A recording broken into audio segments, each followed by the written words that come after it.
ग्रामीण भागातील अस्थिर वीज पुरवठ्यामुळे शेतकरी संतप्त। शिवसेनेचे महावितरण कार्यालयाला टाळे ठोको आंदोलन। जिल्ह्यातील ग्रामीण भागात अस्थिर वीज पुरवठ्यामुळे नागरिक आणि शेतकरी मोठ्या अडचणीत सापडले आहेत। वारंवार होणाऱ्या लोड शेडिंगमुळे शेतीला पाणी देण्यासही मोठ्या समस्या निर्माण होत असल्याने उद्धव बाळासाहेब ठाकरे शिवसेनेच्या वतीने महावितरणच्या कार्यालयाला टाळे ठोको आंदोलन करण्यात आले। ग्रामीण भागातील वीज पुरवठ्याचा प्रश्न निकाली काढण्यासाठी शिवसेना ठाकरे गटाचे संपर्क प्रमुख अरुण चौधरी, महानगर प्रमुख पंडित माळी यांच्या नेतृत्वाखाली शिवसैनिकांनी महावितरण कार्यालयाला टाळे ठोको आंदोलन केले।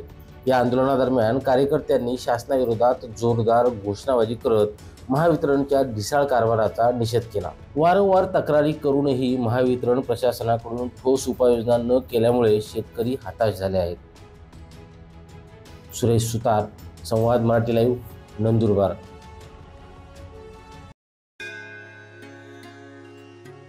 श्री गणपती संस्थान महड, तालुका खालापूर, जिल्हा रायगड। श्री वरद विनायकाच्या भक्तांसाठी भक्त निवासाची सोय, स्वच्छता आणि 24 तास गरम पाणी, सीसीटीव्हीची नजर। आगाऊ नोंदणीसाठी संपर्क करा 02192 26 69 12 72 76 47 38 54।